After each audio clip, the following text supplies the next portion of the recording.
Today, we're going to be taking a look at the Baron Professional by Black Square. Known for their meticulous attention to details and realistic flight models, this may be the best twin-engine GA aircraft ever developed for Microsoft Flight Simulator 2024. If this is what you're looking for, join me as we go through the startup procedures, a quick tutorial on the autopilot, an ILS approach, and finally, we will use the included tablet to induce an engine failure on takeoff.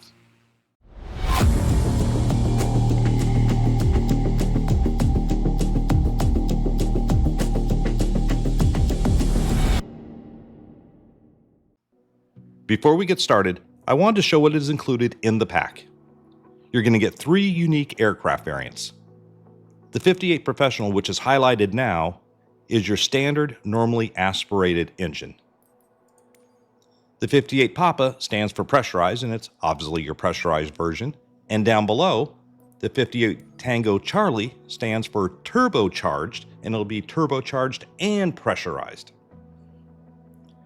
As we take a look at the liveries and as it loads up, some of the highlights, and I mean just only some of the highlights as the list is fairly extensive, it's going to have sounds by Boris Audio Works, it has physics-based engine simulation, it's going to have improved in fuel injection simulation, so it's going to include things like vapor locks, flooding, backfires, has a new prop hub, an unfeathering accumulator, voltage-based lighting systems, gyroscopic physics, stiction and friction on the gauges, and the list continues. If you've flown any of the Black Square aircraft, particularly the Starship, it's going to have a lot of the same features which were missing in the 2020 analog version.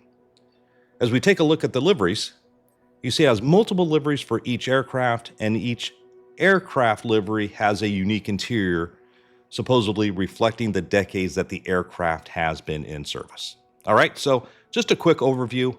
Let's head out to the aircraft and we'll go through the pre-flight, even though it's fairly basic, and then we will move on to the actual flight. As we start the walk around, one of the things I think that's probably missing in terms of the pre-flight procedure is any kind of systems depth. If you've flown the A2A products like the Comanche or the Aerostar 600, you know we have the ability to drain fuel, check engine oil levels, check the condition of the oil, and various other things. This is a fairly basic walk around. It does have the included, because it is native to 2024, it does have the included collisions, unless of course you're one of these ground crew people and you'll walk right on through. So most of the procedure just is removing the covers, the chocks. We can open and close the compartments. There's really nothing in there. These guys are on patrol. We can remove the pitot-static covers. And that really is the extent of the actual pre-flight. We can move the elevators and ailerons. To do that, you have to just make sure that the gust lock is removed from the yoke. Come back here, close the doors. You can see actually as we move the ailerons, it does move the yoke corresponds to. So relatively a basic pre-flight. All right, let's hop on in and take a look at the tablet. All right, so as we take a look at the tablet, we'll find it right down here. We can bring it in up here. And here is where we can make a lot of the adjustments for the aircraft. This, as you see, has multiple selections for our avionics panel, and you can hot swap them. So we do have the ability to choose, let's say, if the 530-430 combo, we'll just hit confirm. Takes just a couple seconds. And it'll load up here. We can even go without. We do KNX 155. We can confirm it so we can go really old school as it loads up.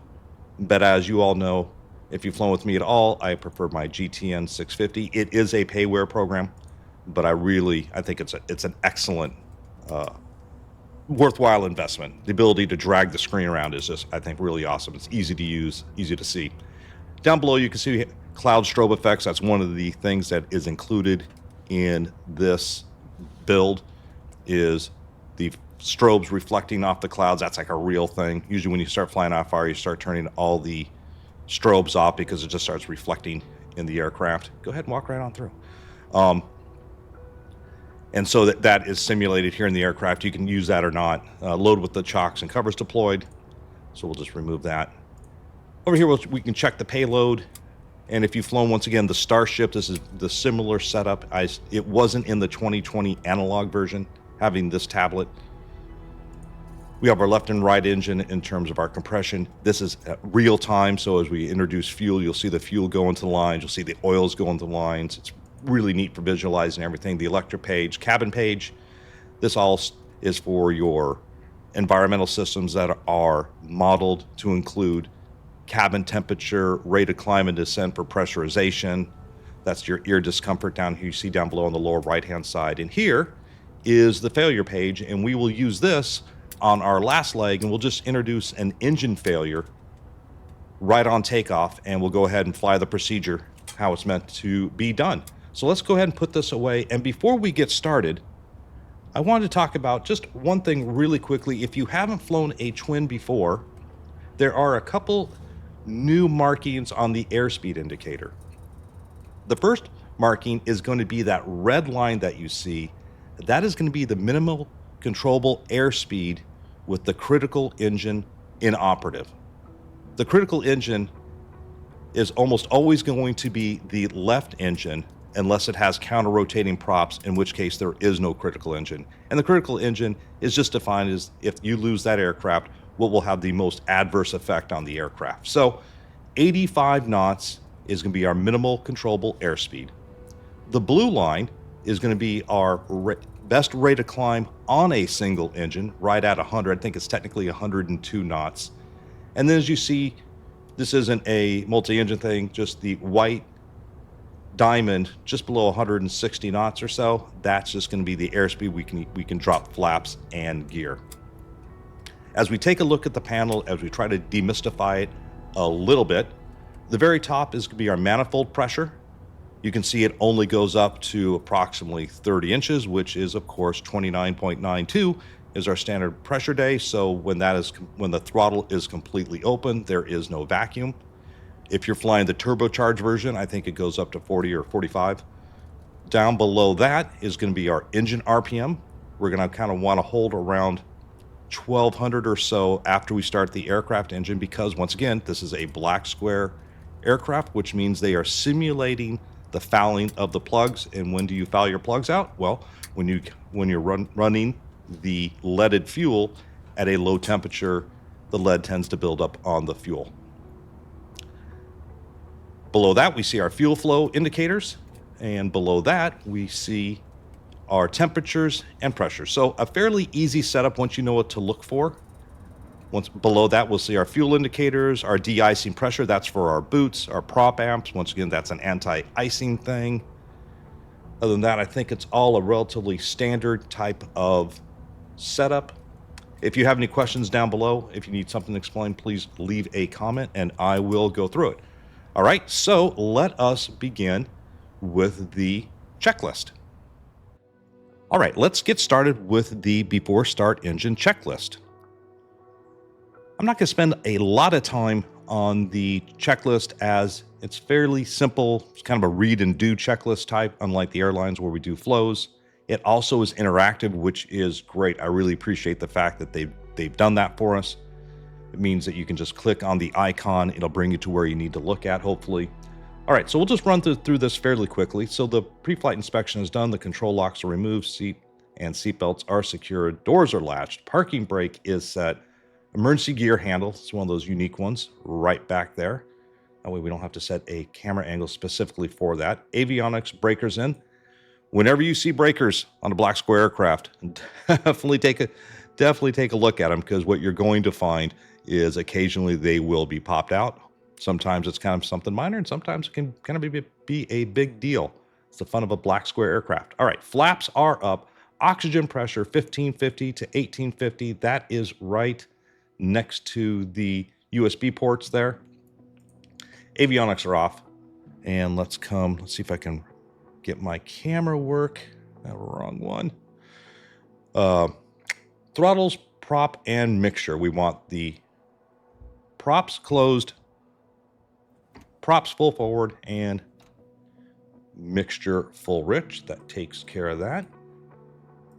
Come down here. Now, that's not the camera view I want. Sorry about that. We want the cowl flaps in the open position. The cowl flaps simply allow extra air for engine cooling. While we're down here, we can take a look at our trim, rudder, aileron, make sure those are in neutral, and our fuel selector in the on or open position.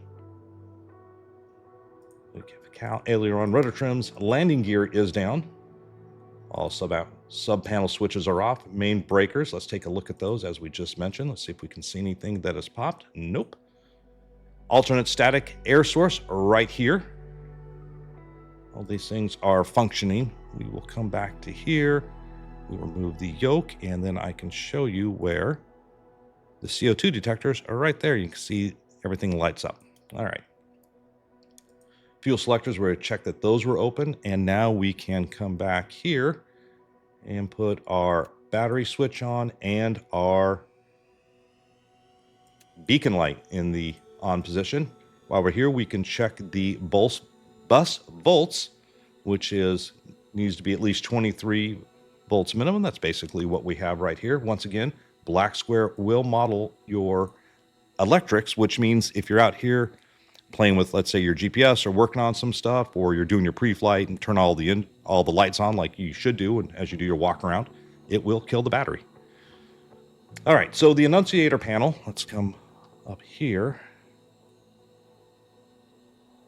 is going to be that red button right by our magneto. So right here, that turns on all our annunciators on the top. It turns our flaps in the transit down and approach setting, our gear, and our in transit for the gear. So that all checks out. And we'll just turn our left and right alternators on. Fuel quantities, check. We have about half tanks, as we see. That's enough for what we're going to do here. Cabin heater, as desired. Once again, black square is going to be modeling cabin temperature and pressurization. And so that's, if you don't have that, especially you'll get it, for instance, in the Starship, you will get some alerts for that. All right, so what we're going to want to do now is we're going to want to turn on our boost pump, and we're going to want to make sure that we can actually hear it. So we're going to check both boost pumps, and we're just looking for an audible sound. So first one, you see a slight increase. We turn that off, and we'll go to the right boost pump. That's all you want to do. So that's left and right boost pumps. And that is it for the before starting engine checklist. All right, so let's move over to the engine start cold checklist. So mixtures are rich. Right propeller and left are high, and right throttle, we're going to move the throttle full open. And then now we're going to turn on the boost pump, and we're going to look at the fuel flow, and what we want to make sure is it's in the green. So we're going to go to low 1, move it to high, 1001, 1002, 1003, turn off the fuel boost pump, and now we can go ahead and start the engine. I'm using the Honeycomb Alpha. I see hearing that clicking over there. There is a way, let me know if you need to know down in the comments. You can, since there's only one start switch, but you can use a modifier, which I'm doing right now, so I can start them up one at a time. And at this point, all we need to do is reduce the throttle, crack it just a touch. We will unpause my track IR so we can take a look, and let's get started. All right, nice, easy start. And we'll set about 1200 or so. And now we're going to do the exact same thing on the left side. So 1001, 1002, 1003. Well, you know what? And what I did forget is, we'll see if it starts up. I forgot to move the throttle in the full up position, but let's see if we can get it to go.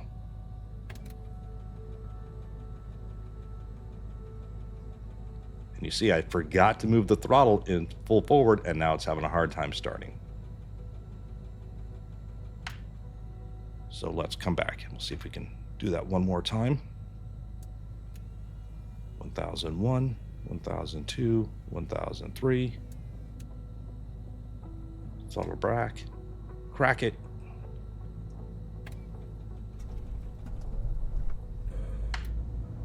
That little grinding sound there is the starter. So you can see it's definitely highly modeled on aircraft starts. Okay, so that takes care of all that. Fuel flow, right throttle, right starter, right throttle, oil pressures, start annunciator is out.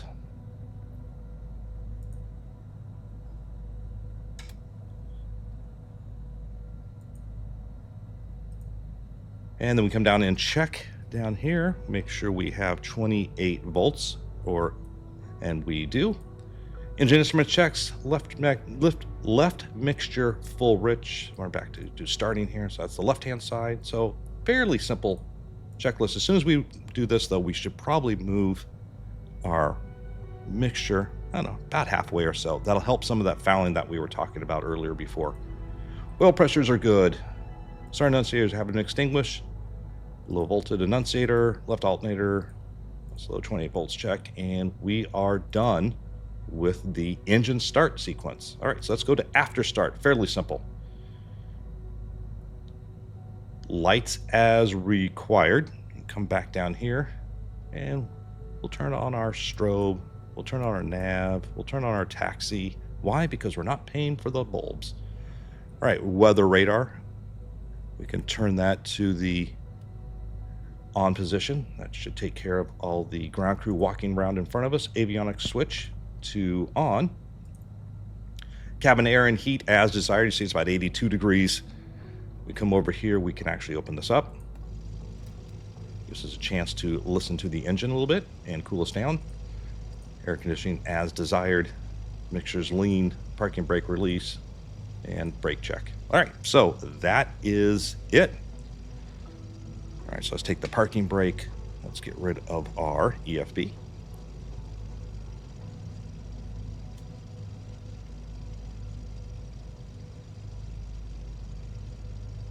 All right, brake checks.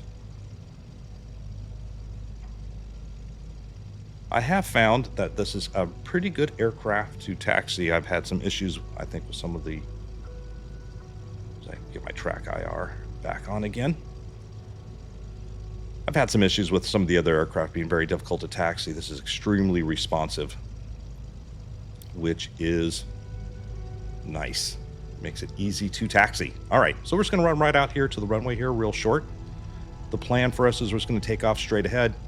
We'll just go over the autopilot really quickly. It's not a very difficult one, but I just want to describe the procedure or how you want to change altitudes. And maybe I think there's one other gotcha potentially with the flight director bars, but we'll talk about that as we get going.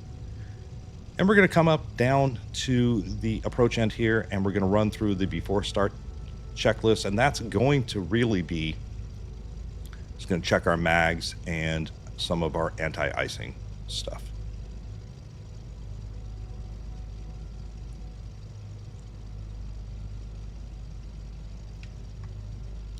All right, let's put our parking brake back on. I'll take my track IR off again. We'll bring up our checklist, and let's look at that run up. So what we're going to want to do is we're going to put that mixture back to, I believe, full rich, and we're going to bring our RPM up to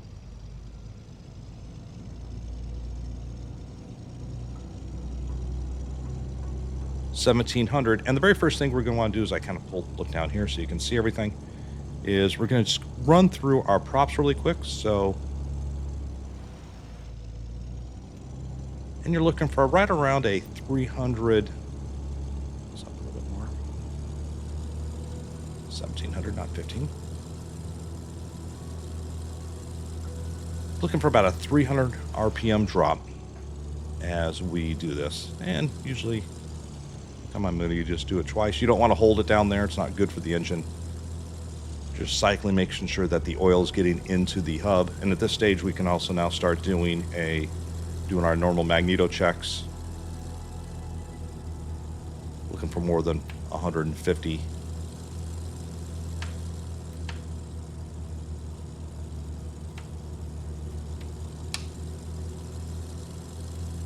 And I can check the right hand magnetos.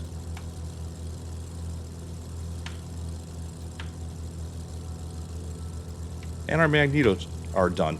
Also, the very first thing, so parking brake is on, annunciators we've already checked, remote mixtures, or remote compass right here. Make sure that's in the slave position. It's going to be, I'm going to pull this back down here. And then we've done all this. Throttle 1700, we've exercised the propellers, we've checked all the magnetos, instrument, air, in the green. I'll circle that for you in post, just making sure that that we have enough vacuum for our instrument gauges. And then we'll just do our magneto, or I'm sorry, all alternators. I can't talk today. And we're just going to switch each one, make sure that the light comes on as we check the alternator loads down below. Fairly simple stuff, too. Don't want to spend a lot of time on this because you guys can do this on your own. I don't think we have to talk about that. And then as you get down here into the heating section, which are all of our gold ones, what you're just going to be looking for is, we'll put on our prop heat. You see our prop gauge moves all the way up, lets you know that or prop resistance lets you know that there's electric current going to it. The same thing for like the windshield. We'll be checking our electrical loads. Annunciators on. We're not going to need it here. We're down in San Juan. All right, so do all that. The one thing we can do, though, is check. Let's get rid of this just really quickly. Is we can check our boot. So we'll turn that on. You'll see the pressure increase. And then if you look out on the wing, you can just make out that the ridges are there. And if you catch it, there it goes, cycles right through it. So that is actually how a boot prop or boot de-icing system works. Bring up our EFB.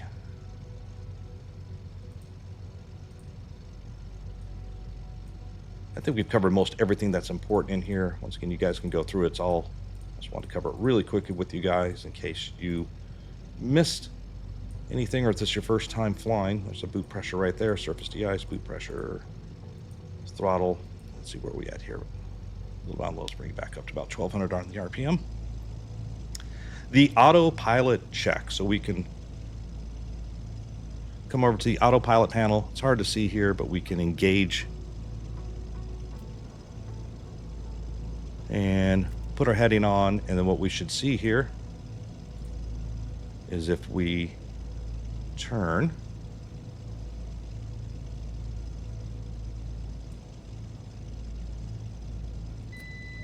there we go, that disengages it. And click it again, we get rid of our flight director bars. That's fine. Heading bug, autopilot master, done all this. Yoke movement, flight directors. Elevator trim should be right around 0, which is right where we're at. That should be good. And then flaps. I've taken off both flap 0 and 1 notch of flaps. We'll just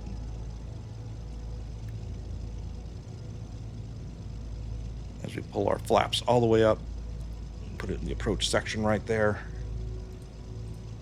Windows closed. If you take off with your window open, it will in fact crash for you.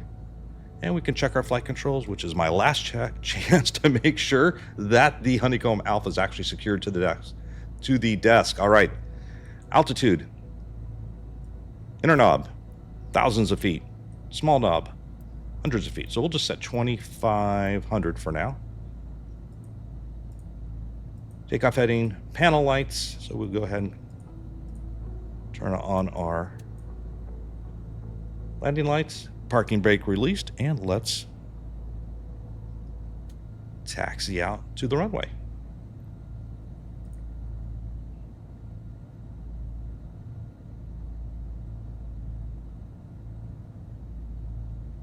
And we'll just go ahead and get lined up here. We'll dial in our heading.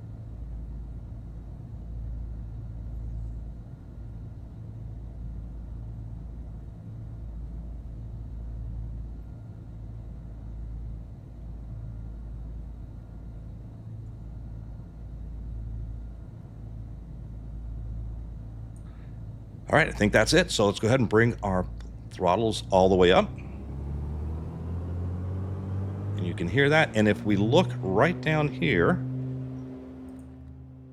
that is our noise canceling headphone simulation. All right, so just heading down the runway here, right around 81 knots, little bit of aft pressure, positive rate, gear up, looking for about 115 to 120 is max, or our best rate of climb. And now we can just kind of, you see down here at sea level, we have all sorts of power, and this aircraft is light. We got half tanks with no passengers. It's going to go out like a rocket ship. All right, so if we want to engage we can engage the autopilot. So I reach over, and we're going to want heading, flight director,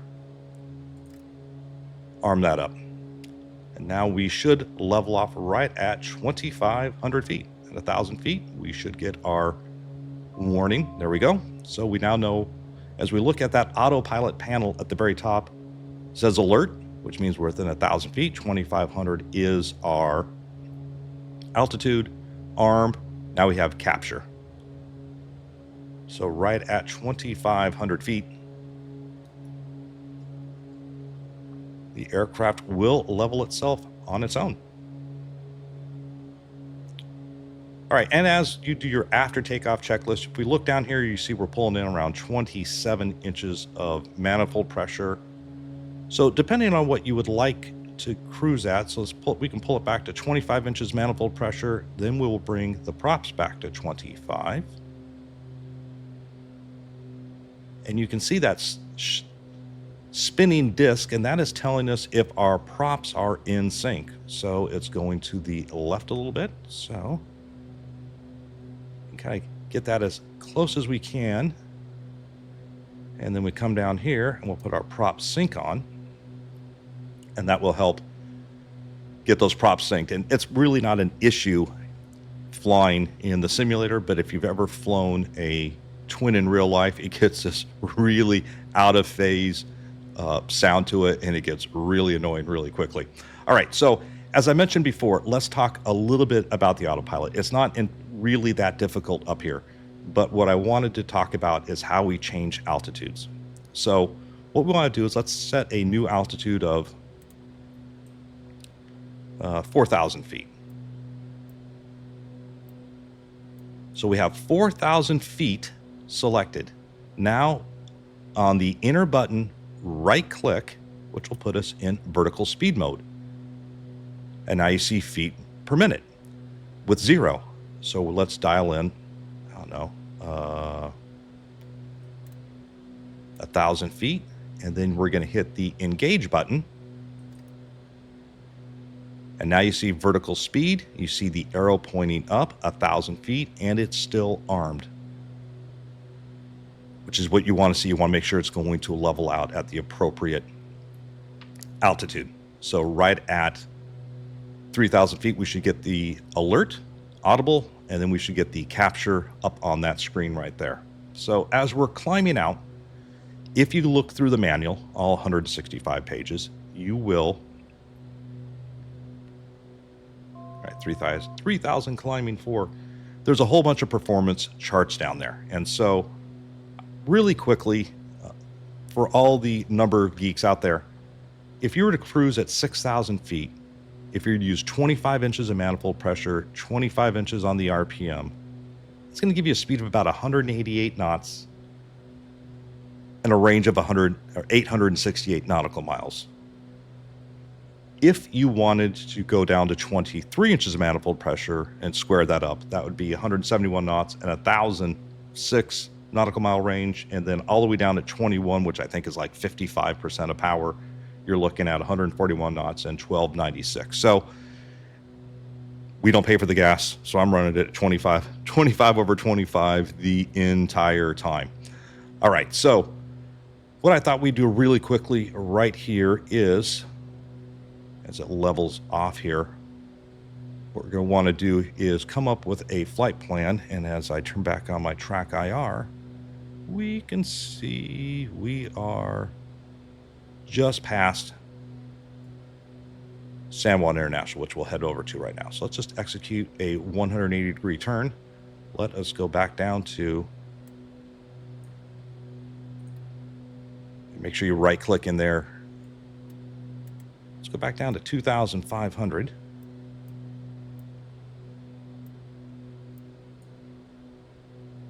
Right click, and we'll just come down at 1,000 feet per minute. You see that it's got the up arrow, so I didn't quite hit it right. There we go. 1,000 feet per minute down. Engage. And as making the right-hand turn here, we're just going to continue all the way around the shoreline here, just offshore.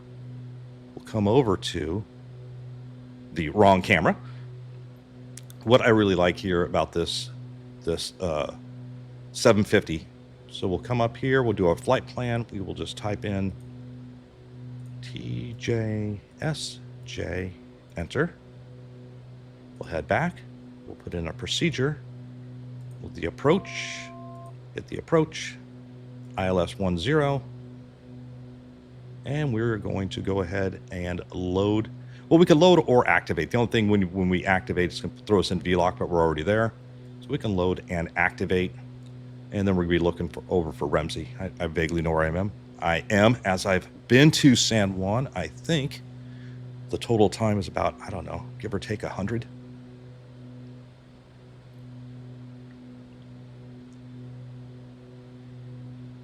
So you see, this aircraft really wants to get up and go. As we've talked about in other videos before, we are operating in the yellow. That is totally okay. You just need, if that is if you have any turbulence, you don't want, the VA, it's a maneuvering speed. If there's any turbulence out there, you don't want to maneuver in there. All right, so the only thing we haven't really covered is if we are tracking, let's say, a GPS course or anything like that. We would simply come up here. We would be either in the nav mode or GPS. You see the GPS slightly switches it. We want to be in nav for now. We want to be in VLOC right here. I'm going to put in our frequency, which actually in this instance is 109.7. Oops, let's do that again. Let's transfer it. Let's get the frequency in there. And the approach course will be 100. I'm actually going to San Juan Friday. Unfortunately for me, it is a red-eye flight, so it's going to be a Philly to San Juan and back. I don't really do a whole lot of, come down here, you can close the cowl flaps at this stage. I don't do a whole lot of red-eye flying, but the way it worked for my schedule this month, I only had to fly, I think, 4 times. I had a little bit of vacation.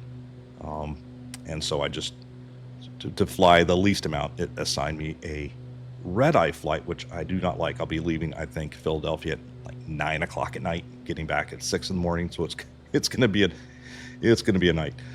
So, all right. So I'll probably maybe fast forward even some of this stuff as we go through here. I'm just going to kind of swing along the shoreline. Come back here. One of the things I really like about 750 is you can move the map wherever you need it to be. So right there we can see our line. There's Ramsey. You need to be at 1500 there. So at this point, I'm just going to parallel the course. Gives me just a second. So there it is right there. I had a hellacious day a couple days ago. I had, as we're going through here, I think I'll just hold about 2,500 feet. Or we could just even go down to 500. So once again, just we see feet per minute. If I move this, I'm not changing my altitude. So right click it.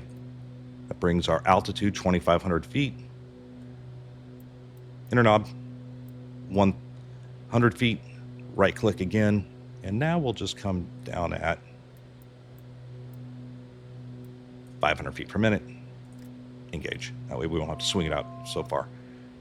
As I was mentioning, my last flight, man, or I guess the second to last flight this week, I I ended up getting my line check, which is an annual check that they do with you guys once a year. And so a check airman comes in there, and it's not too difficult, but they are evaluating you, how you do things, making sure you're doing everything by the book.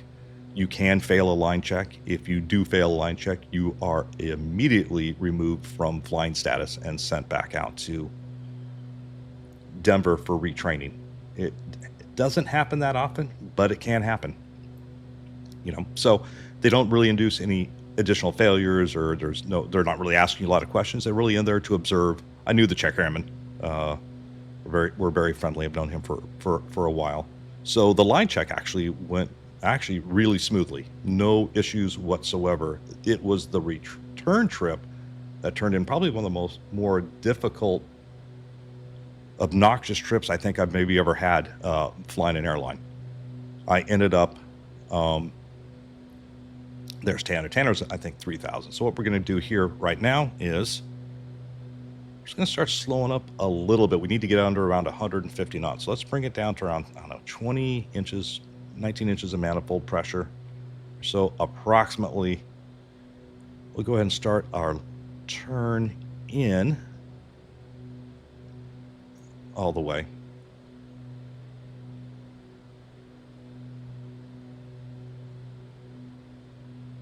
As I was mentioning, the return trip back was just a real issue. Very first thing that happened as we're getting ready to go, we haven't even pushed off the gate yet down in Orlando, and I ended up getting an RA fault, which pops up on the ECAM, means I need to do something about it. And just as I'm starting that procedure, I'm just checking out right here. Let's zoom in just a touch.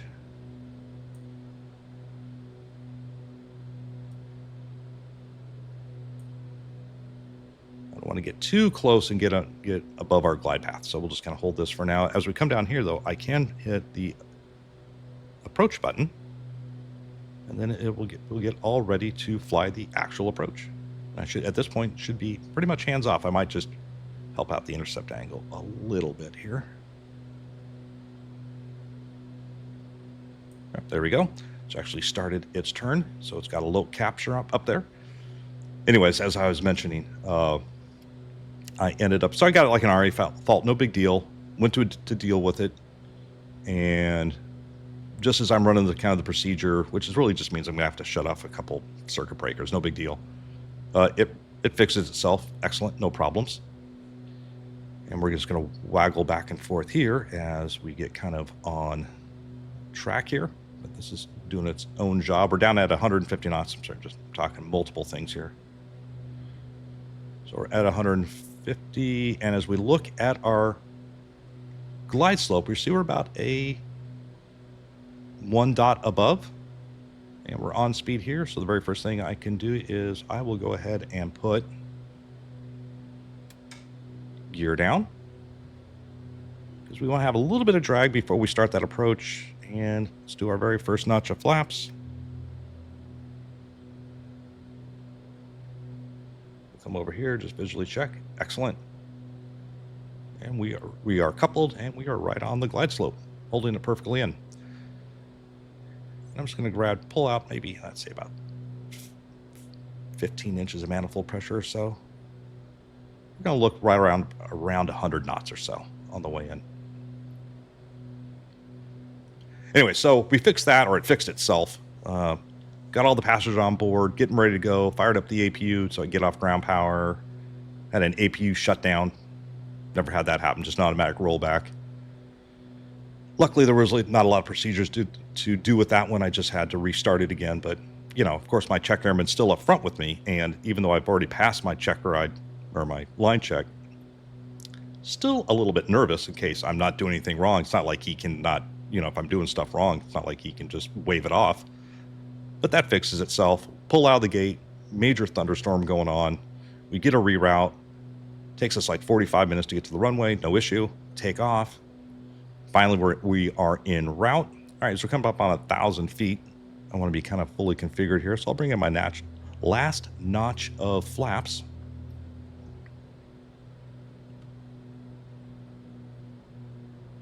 had a complete ADR, IR failure. It's like our navigation system, complete failure. And this time for real. I'm just going to add a little bit more power here, about 17 inches, I think, should have to hold around 100 knots with flaps full. So that was a complete failure. I mean, that was a multi-stage, get into the books, check all the ECAM procedures, go into like level 2 data, blah, blah, blah. That just means that was probably 15, 20 minutes worth. Never recovered it. It was busted. And then, but you know, we were able to obviously able to continue on. We have 3 systems, but ended up dealing with that, writing that up. And then as I pulled into the gate, it was just like, my gosh, finally, are we done with this flight? I ended up having a brake pressure failure just as I pulled into the gate, meaning I lost all my brakes as I was pulling in. And there's a slight slope and started rolling backwards. Luckily, the crew was out there and they were just literally getting ready to chalk it. So I only rolled back a little bit. But yeah, that was a day. All right. So coming up about 300 feet here, we will go ahead and kick off the autopilot right at 100 knots. So just kind of hold what we got. Got Pappies, 2 in the white, 2 on the red. So right on glide slope as what we'd expect. And we can just bring it in.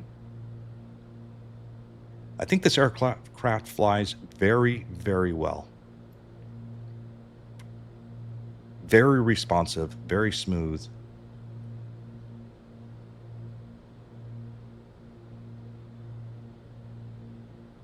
All right, coming up here, we'll just start pulling out of our power.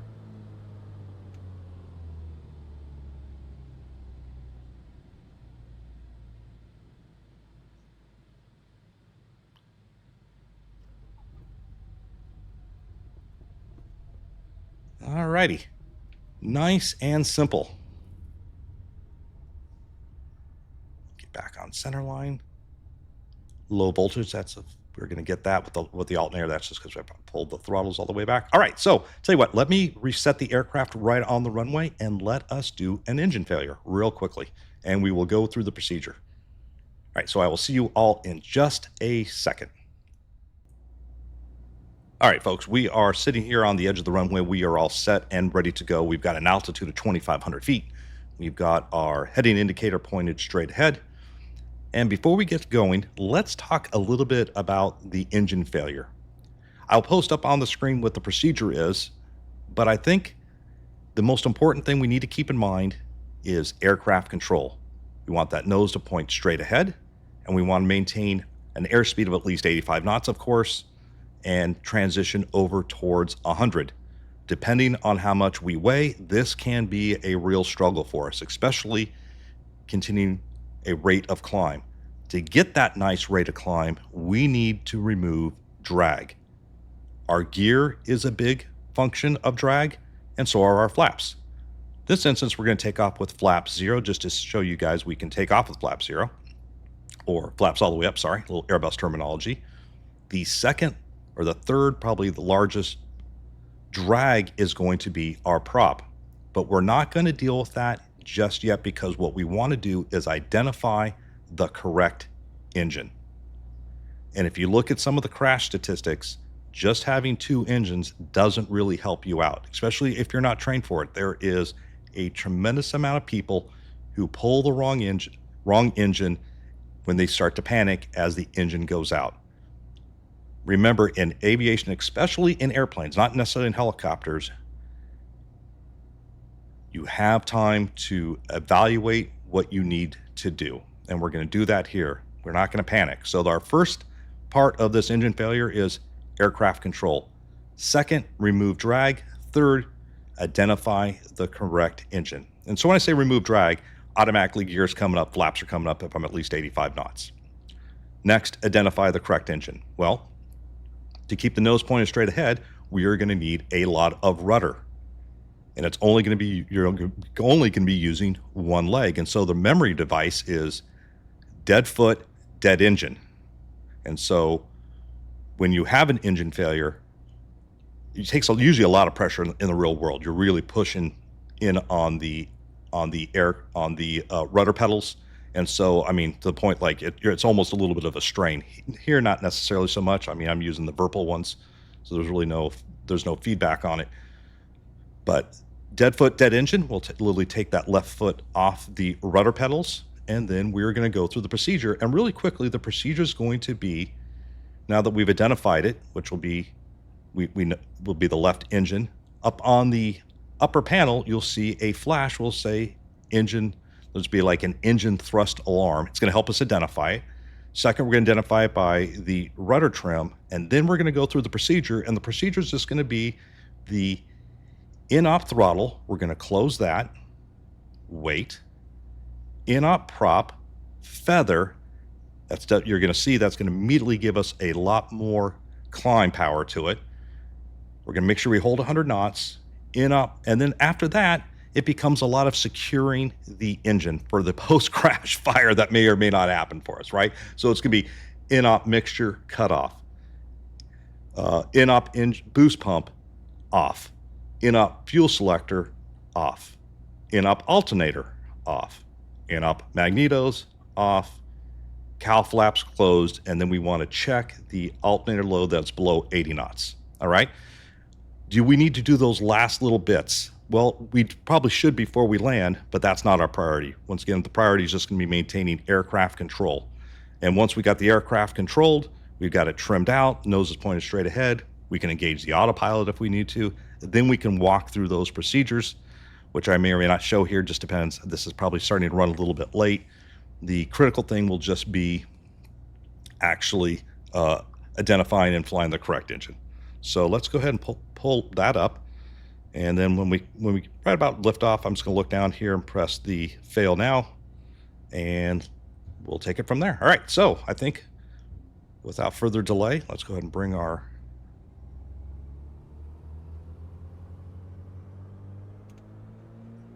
throttles all the way up.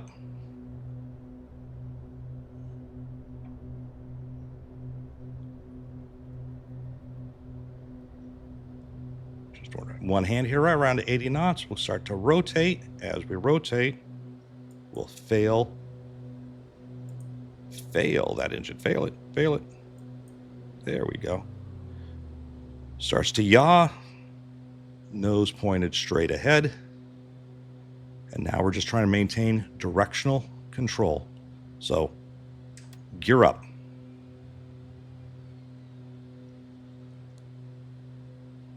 Flaps up, already done. In-op throttle. Well, let's make sure we got the right one. Left throttle.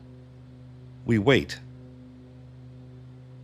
All right, no change. Prop, feather.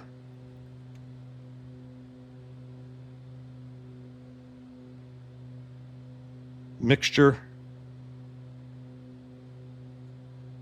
And now we basically completed that check ride now, or checklist. Let's get rid of that for now. Look at our turn coordinator, and we want to keep that ball right in the center, right on center line. And you see we're so light, it's actually relatively easy. We got a nice rate of climb here. At this point, we can start bringing in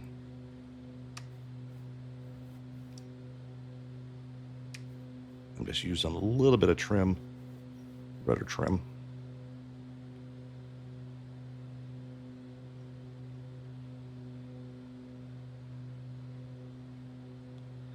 And that's it. Nice and easy at this stage. If we want, we could engage our autopilot, put our heading on. We can level off right here. That's because our flight director bars are right down below.